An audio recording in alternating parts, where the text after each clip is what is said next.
Hey guys, this is Austin, and today I'm here with the top 5 video game failures. So last time we went over the biggest fails in tech, so this time let's take a look to see what kind of giant flops the video game world has given us. At number 5, we have SimCity. Now this one hurt. So released earlier this year, after over 10 years since the last SimCity game, it looked so cool, and then it came out and it was literally unplayable. EA made the game with an always online requirement. Even though it basically was just a single player game, you have to connect online to be actually able to play it. And since when it first came out, a ton of people got on the servers all at once, they were absolutely overloaded and you really couldn't play your brand new single player game. When people started complaining and asking for an offline only mode, they said it would be way too much work and too complicated to make happen. Until someone realized that all it takes is you to delete one line of code and would run offline no problem. DRM issues aside, once you were able to finally play the game, it was actually pretty fun. However, the fact that it had small cities and kind of dumb AI didn't give it a whole lot of replayability. So all of this combined with the disastrous launch made what could have been an awesome game kind of fall flat. At number 4, we have the Sega Saturn. Like SimCity, the Saturn was actually not that bad. However, thanks to some spectacularly dumb moves by Sega, the Saturn is actually one of the main reasons why you can't go out and buy a Sega console today. First of all, the Saturn was rocking dual CPUs. Now this was actually way ahead of its time. However, the problem was it made making games way more complicated than it should have. And most developers couldn't even get the Saturn to match up with the PlayStation 1, much less being able to actually pass it. Sega also surprised everyone by launching the Saturn early. So that way they got the big jump on the PlayStation 1, except they had to launch with only 6 games, which were made by Sega. All the rest of the games were meant to be launched later on in the year. And on top of that, they didn't even tell a lot of retailers who were actually going to be carrying the games. So some stores outright stopped carrying Sega stuff because they were so mad. Oops.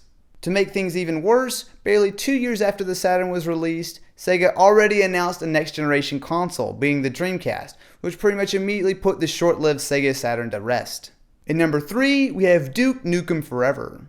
Now we're getting somewhere. So Duke Nukem Forever was originally announced in 1997. However, it took over 15 years to actually complete. And in 2011, we got a game.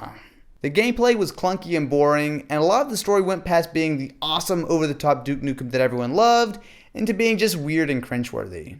To make things even worse, Forever ran really badly on consoles, which is not something you would expect for a game that was started back when the Nintendo 64 was still around.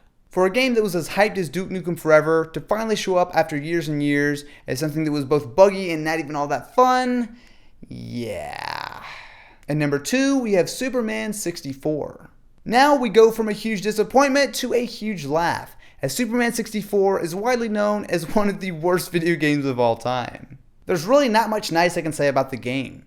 You play as Superman, who is thrown into a virtual world and has to do stuff like fly through rings to save his friends. Now hold on a second. This is Superman, the guy who has laser vision, who's practically invincible, who can fly around the earth really quick and stop time and rewind it, and you're putting him inside a computer and making him fly through rings to save his friends. We are talking about the same guy here, right? You know, I could talk about the laggy controls, the kryptonite fog, which the developers call the terrible view distances, and the nowhere near stable gameplay, or I can move on to the next one. At number 1, we have E.T. for the Atari 2600. This was actually one of the most important video games in history. Back in 1982, the fact that there was a video game based on a movie was actually pretty impressive, and the fact that it sold well over 1 million copies was pretty cool. So there's definitely no reason it's number 1 on this list, right? I mean, it was clearly a good game, right?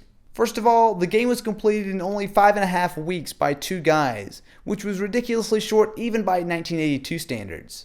On top of that, while the Atari 2600 definitely wasn't a graphics powerhouse, this is what the game looked like. And this was E.T., so, this game required a little bit of imagination. Yeah. The gameplay is all about collecting parts of a phone so that you can call home, as well as picking up random Reese's Pieces along the way, and it's about as fun as it looks. Even though it actually sold decently, Atari made millions and millions of the cartridges. So many, in fact, the rumor says that they made more E.T. games than Atari 2600s that even existed. Famously, they buried truckloads and truckloads of unsold cartridges in the New Mexico desert, making this not only a huge failure for Atari, but in fact it was one of the big reasons why the video game industry almost collapsed in the early 80s. I think it's safe to say fails don't come much bigger than this. So now that you've heard what I have to say, what is your pick for the biggest video game failure? Definitely be sure to let me know what you think in the comments below. Also, I want to mention this video is brought to you by Audible. Audible.com is a leading provider of audiobooks with more than 100,000 downloadable titles across all types of literature, including fiction, nonfiction, and periodicals.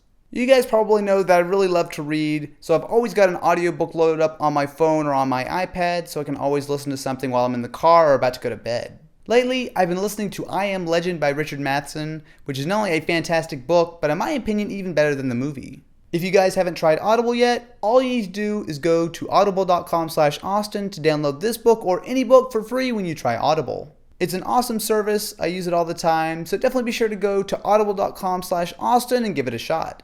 Anyway, thank you so much for watching. If you enjoyed, feel free to check out my top 5 tech failures video, as well as if you're interested in more like this, be sure to subscribe so you never miss another video. Anyway guys, I'll catch you next time.